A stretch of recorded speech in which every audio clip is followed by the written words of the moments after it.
On this edition of Time About the Movies, we're heading back into the world of Resident Evil again, sadly. And I do mean sadly because Paul W.S. Anderson is back. Actually, this weekend is actually a rarity because we have a movie from Paul W.S. Anderson, and later on, we'll have a movie by Paul Thomas Anderson. I don't think I need to tell you which one's the better one, but we have Resident Evil Retribution. We have the return of a Disney Pixar classic, Finding Nemo in 3D. And we also have that aforementioned Paul Thomas Anderson movie, The Master, and we have Josh Radnor back in the director's chair again with the second film, Liberal Arts. So, 4 films to take a look at. We'll take a look at all of them today. This is Time About the Movies for September 14th, 2012.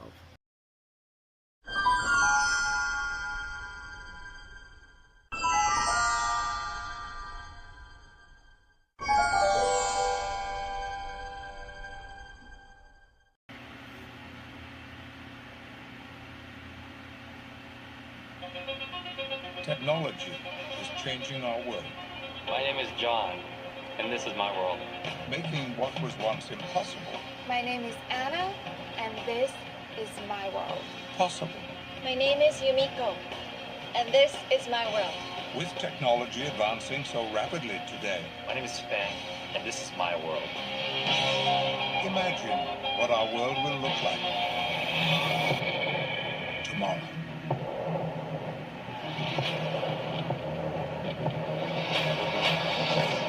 My name is Alice, and this is my world. Oh, spare me your fake-ass commercial that you've done for the other Resident Evil movies. It doesn't mean jack shit because the movie that you're making is a steaming pile of garbage. Welcome to Time About the Movies, everybody. This is September 14th, 2012. And hello, my name is Aaron, and this is my world. Having to sit through these goddamn movies one after another. This is Resident Evil Retribution, the third film from Paul W.S. Anderson. But boy, I don't want to get those confused. But Paul W.S. Anderson is actually the third film he's been involved in the Resident Evil series. Yeah, if you thought that trailer was bad with its fake-ass image, with its fake-ass CG backgrounds and all that type of stuff, watch the full trailer and how that begins, because, yeah, that one's just as bad.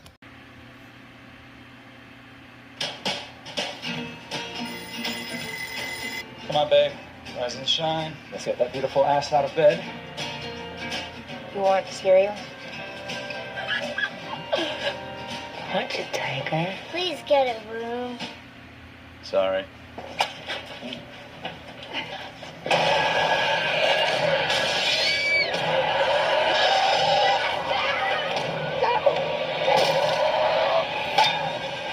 I mean, the acting is bad, just the background is bad. I mean, these movies have never been good, and sure enough, this one, it doesn't matter who you get involved in this, they're always going to be garbage. Milla Jovovich is back once again as Alice, captured by the Umbrella Corporation, and forcing her to make her escape from an underwater facility in the extreme north, used for testing the T-virus. And do I really need to say what's wrong with these movies in general? I mean, I'll just say this. I'm glad that we live in a world where video game movies are made much better. They're made by people who know the source material. They're not being made by a studio that has no idea how to make the movie in general. They're just making it for the name recognition. But man, it's amazing how far we've come since movies like this. I mean, this is another one of those movies that's about as bad as you get. I mean, this one's not quite as bad as Resident Evil Afterlife in 3D. I mean, that one was rough with the 3D. At least this one is better. At least the action in this one is better, but this is still not a good movie by any means necessary. This is still a pretty lousy film. A film that just feels like a movie made by somebody who likes the idea of Resident Evil, but clearly has no idea what the source material is all about, because, yeah, this is not one of those movies like with Total Recall earlier in the summer. This is a movie that feels literally like a movie that is literally, a director saying, look at how hot my wife is, even though she can't act her way out of a paper bag. And yeah, she can't act her way out of a paper bag. She is still terrible. I still do not like Milla Jovovich as an actress, and this movie is not doing any favors for her in general. This movie is another example of what happens when you take a property like Resident Evil and just continue to try to bury it into the ground. Like, it just doesn't work. These films just never work, and there's still one more movie to go with Mila Jovovich in it, and that's still a ways down the road here. But yeah, this one, yeah, this just doesn't work for me, and just quite frankly, I don't know why it would work for anybody. Why do people keep going to these movies? Why?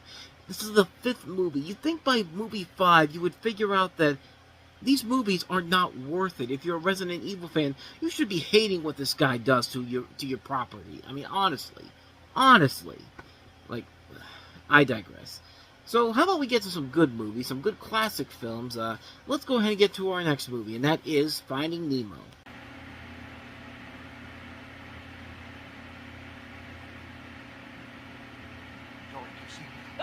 Something's got me! That was me. I'm sorry. I see a light. What is it? It's so pretty. I'm feeling happy, which is a big deal for me. I want to touch it. Oh. Hey, come back. Come on back here. I'm gonna get you. I wanna get you. I'm gonna get you. I'm gonna get you. I'm gonna be your best friend. Good feelings gone.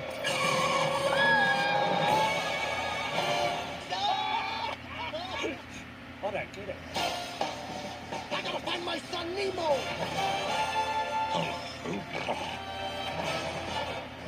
Fish are friends, not food. Grab shell, dude! Grab more. No hurling on the shell, dude, okay? Just waxed it. Duck! It's not a duck, it's a pelican. Everybody hold on! Little help over here. Beyond the sea. Let's go, Bob. You know I speak whale. Come back. Just as well, he might be hungry. Don't worry, whales don't eat clownfish, they eat krill. Oh look, krill! Now watches the ships. Move, Dory!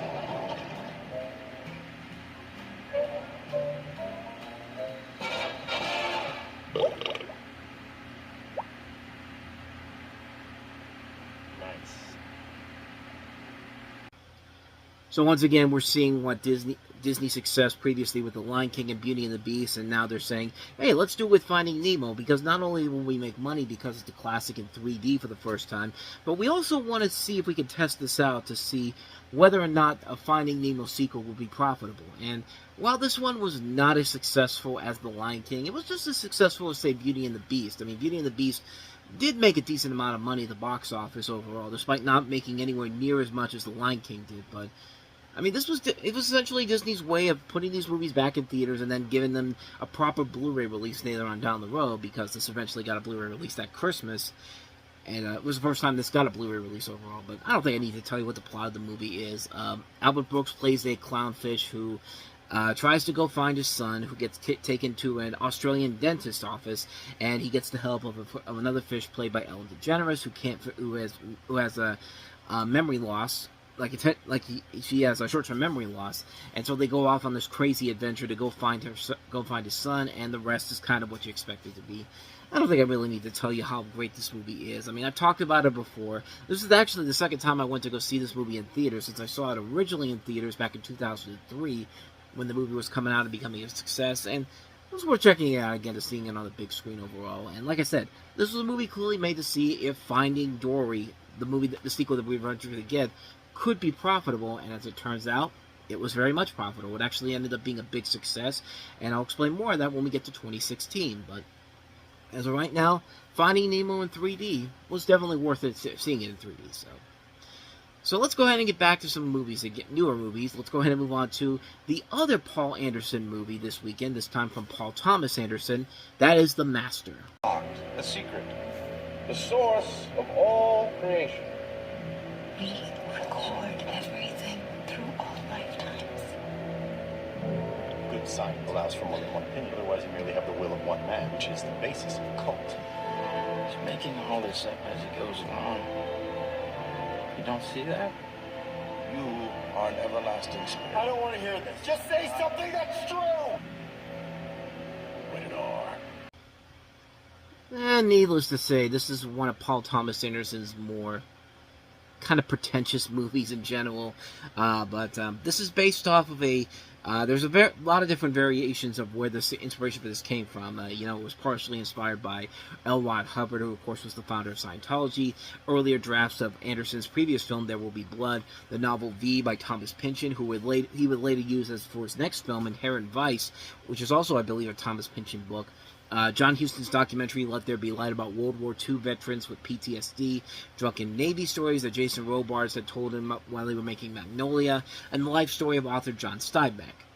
In this movie, you have the story of Freddie Quill, played by Joaquin Phoenix, who's a World War II Navy veteran struggling to adjust to a post-war society, and he meets Lancaster Dodd, played by Philip Seymour Hoffman, the leader of a cult known as the Cause. Dodd sees something in Quill and accepts him into the movement. Quill takes a liking to the Cause and begins traveling with Dodd's family to spread his teachings.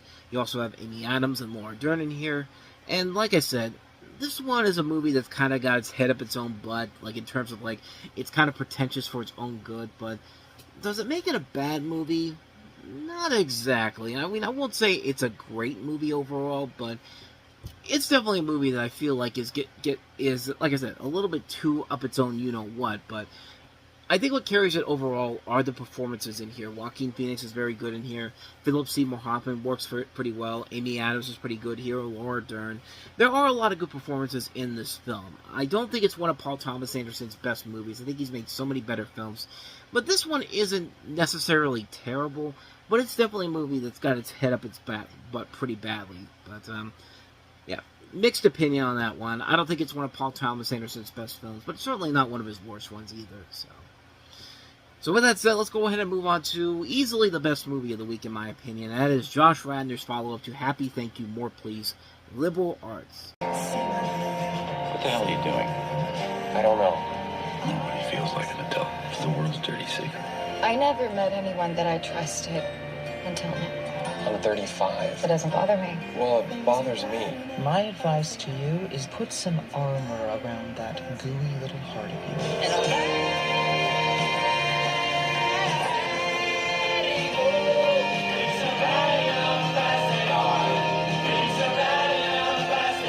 One of the things I loved about being here was the feeling that anything was possible. You get out of school and anything could happen. And then you do get out and life happens. So you're saying I should prepare myself for succubus? No, a liberal arts education solves all your problems. So in a way, this is Ted Mosby basically telling his kids the story about how they met their younger mother, who is Wanda from WandaVision. Take that for what you will. It tells the story of 35-year-old Jesse, played by Radnor, who has a romantic relationship with Zibby, played by Elizabeth Olsen, a 19-year-old college student. And we talked about his other movie, Happy, Thank You, More Please, which was definitely the workings to a much better directorial effort from Radnor, and this one is definitely that film in particular. I think this one really shows his true potential as a director overall, and not only as a director, but also as the star and the writer, and it's kind of a bummer that he hasn't made any directorial efforts since then. I mean, the guy had a bright future ahead of him in terms of the director as a whole. In fact, I don't think he has done anything directing-wise since then, actually. Let me see here.